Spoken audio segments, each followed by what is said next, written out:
jours avant Noël, plus que 11 jours avant Noël, je suis trop contente. Moi, tous les jours, je mange mon petit chocolat de l'Avent. Tu sais pourquoi j'adore le manger? Eh bien parce que je sais qu'après, il y a un jour de moins à attendre avant Noël. Et c'est ma fête préférée de l'année. Ok oui, quand je prends mon chocolat, je le mets sur ma langue, je ne le croque surtout pas. Si tu le croques, c'est mort.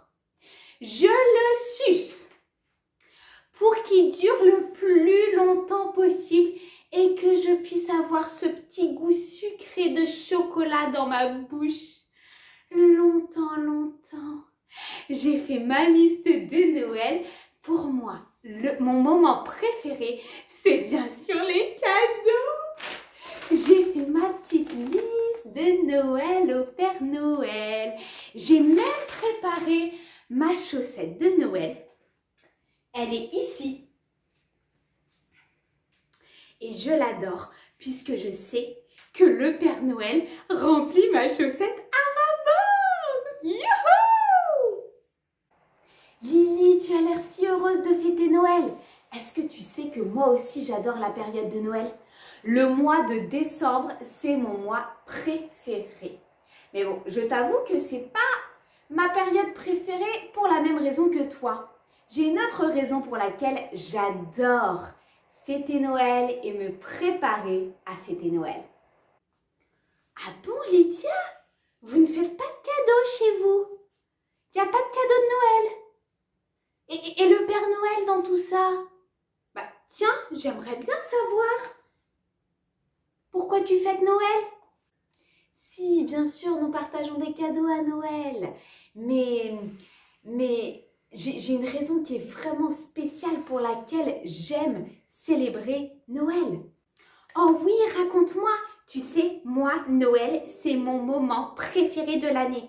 Alors bien sûr que j'ai envie de savoir pourquoi Noël, c'est aussi ton moment préféré à toi. Si, Lily, bien sûr, nous partageons des cadeaux, oui. Je prépare souvent des cadeaux pour mes enfants et puis parce que j'aime leur faire plaisir. Mais j'ai une autre raison qui est vraiment très spéciale pour moi de fêter Noël. Parce que la Bible nous raconte que Dieu nous a fait un merveilleux cadeau et ce cadeau s'appelle Jésus. La Bible nous raconte que le peuple de Dieu a attendu très longtemps la naissance de Jésus. Et cette période avant Noël, pendant le mois de décembre, pour moi c'est vraiment une façon de préparer mon cœur à recevoir de nouveau Jésus comme un précieux cadeau. Est-ce que tu sais que le peuple d'Israël, le peuple de Dieu, a attendu des centaines d'années la naissance de Jésus?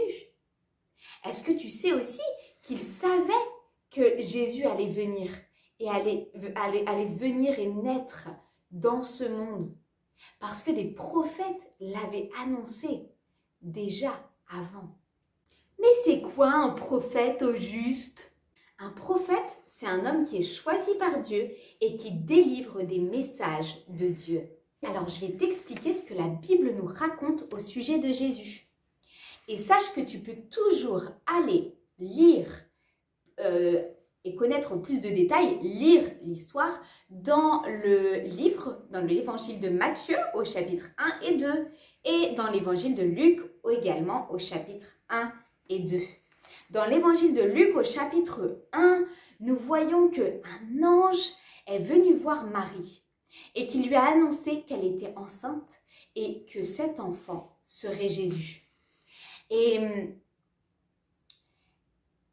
personne ne sera plus important que lui.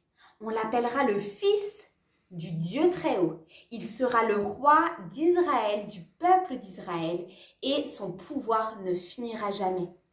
Marie, à cette nouvelle, elle était pleine de joie et de reconnaissance envers le Seigneur. Alors, à cette époque, Marie et Joseph, ils étaient déjà fiancés. Et quand Joseph a entendu que Marie était enceinte, il a voulu secrètement rompre leur fiançailles. Mais un ange du Seigneur leur est apparu On le voit dans le livre de Matthieu, au chapitre 1.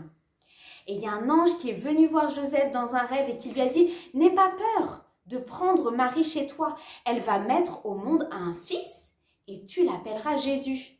En effet, c'est lui qui sauvera son peuple de ses péchés. » Est-ce que tu sais qu'au verset 23, la Bible nous dit que la prophétie d'Ésaïe s'est réalisée et que Ésaïe, un prophète bien longtemps avant la naissance de Marie et Joseph, avait annoncé que la jeune fille attendra un enfant. À ton avis, c'est qui la jeune fille? Marie, exactement. Et c'est qui l'enfant? Jésus, tout à fait. Elle mettra au monde un fils et on l'appellera Emmanuel, ce qui veut dire Dieu avec nous.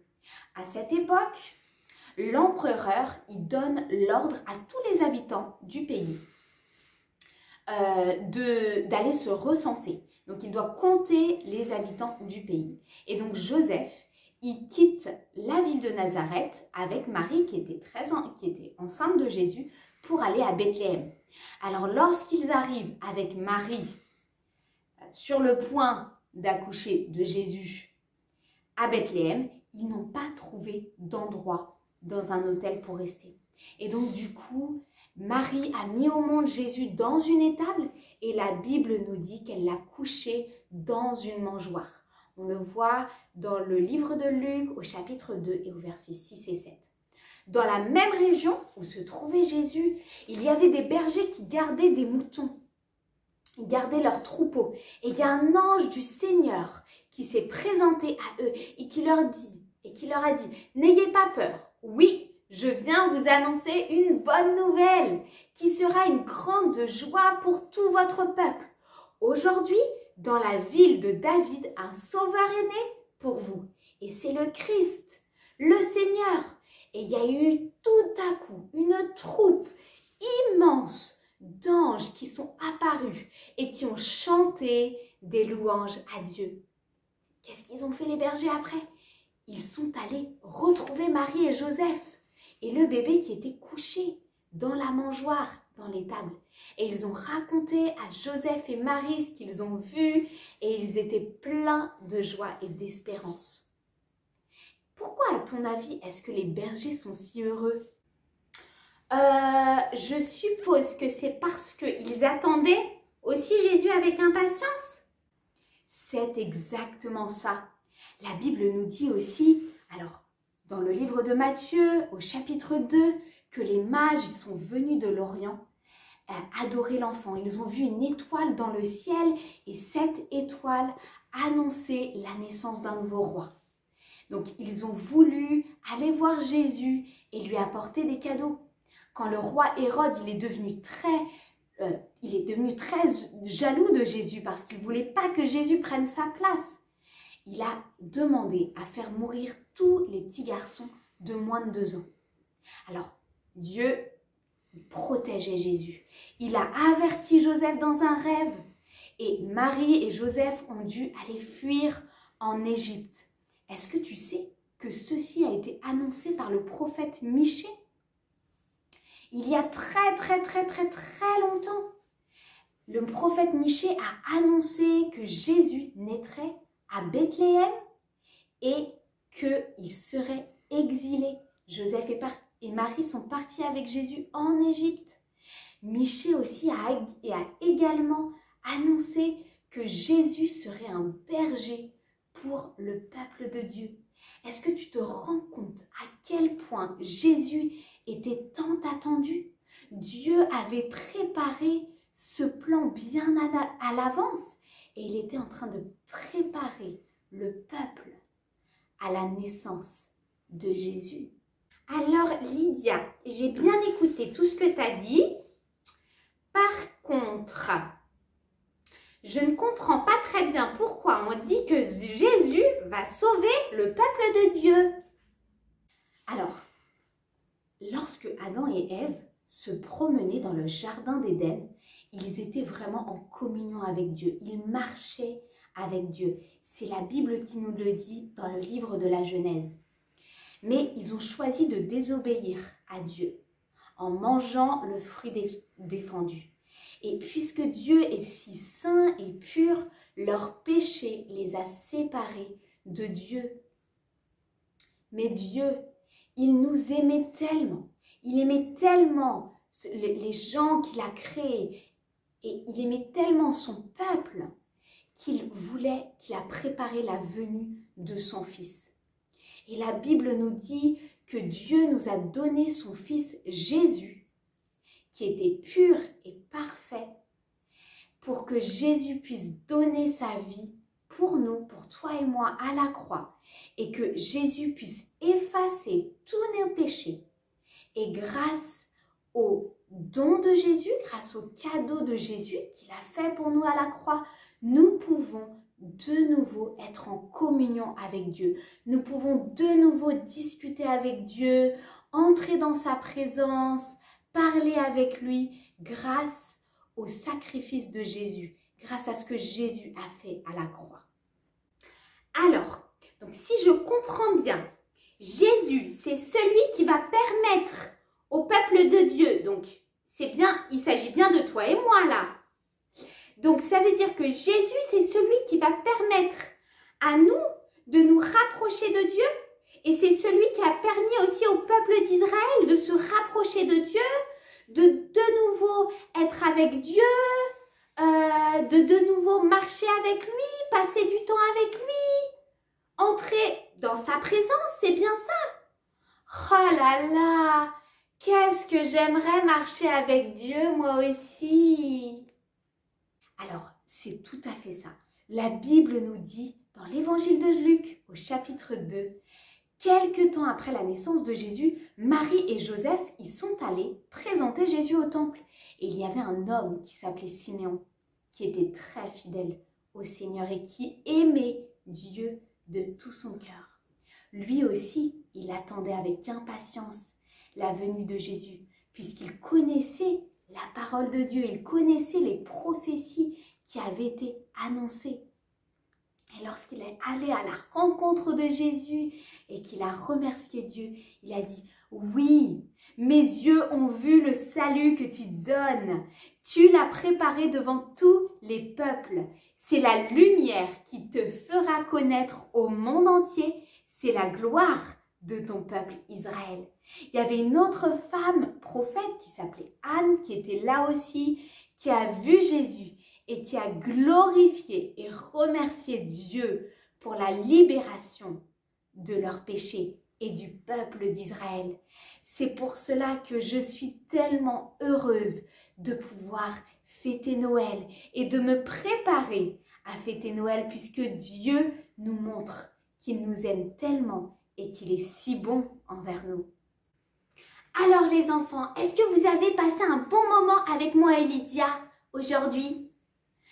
Vous savez quoi? Bon, je vous dis tout de suite, moi, j'aime encore les cadeaux, hein? Et j'ai quand même hâte d'ouvrir mes cadeaux à Noël. Mais chut, vous le dites pas, d'accord? Par contre, je suis encore plus émerveillée par la fête de Noël.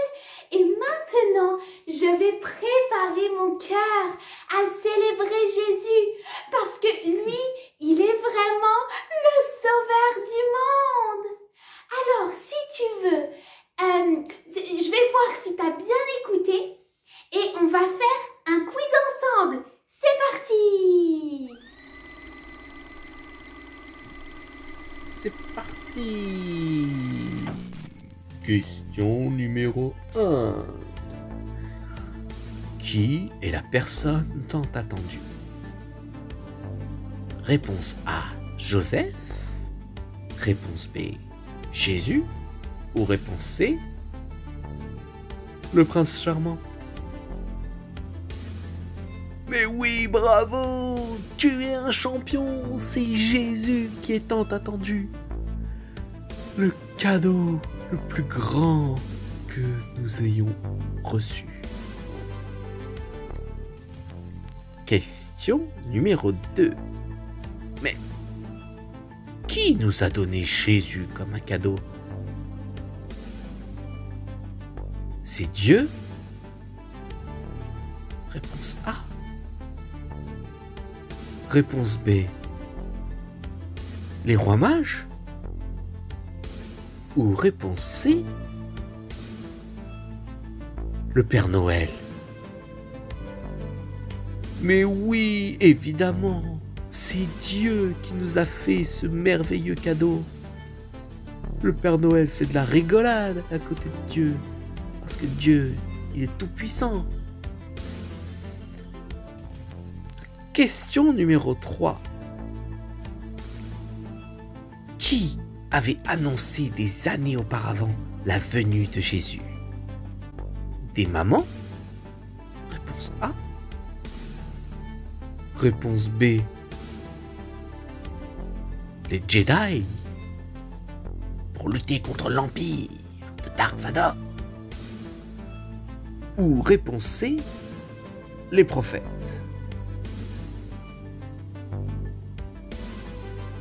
Mais oui, bien sûr, tu as raison, ce sont les prophètes qui des années auparavant avaient annoncé Jésus. Je te félicite pour ce quiz que tu as réussi certainement avec succès. Bravo à toi! Alors Imagine Kids, est-ce que tu as entendu mon échange avec Lily? Comme Lily l'a découvert aujourd'hui, j'aimerais vraiment t'inviter à ouvrir ton cœur à Jésus. Pendant ce mois de décembre, j'aimerais vraiment t'inviter à admirer l'amour, la grandeur et la beauté de Dieu, à prendre le temps chaque jour, pendant que tu pries, à remercier Dieu pour qui il est et ce qu'il a fait pour nous. Est-ce qu'on peut prier ensemble? Dieu, je veux te remercier et te louer pour ce cadeau précieux que tu nous as fait. Merci pour Jésus qui est venu sur la terre comme un petit enfant, pour nous donner de l'espoir. Aide-nous à admirer qui tu es et ce que tu as fait pour nous à chaque jour. Amen. Tu sais maintenant quel est le vrai sens de Noël. Je te souhaite de joyeuses fêtes.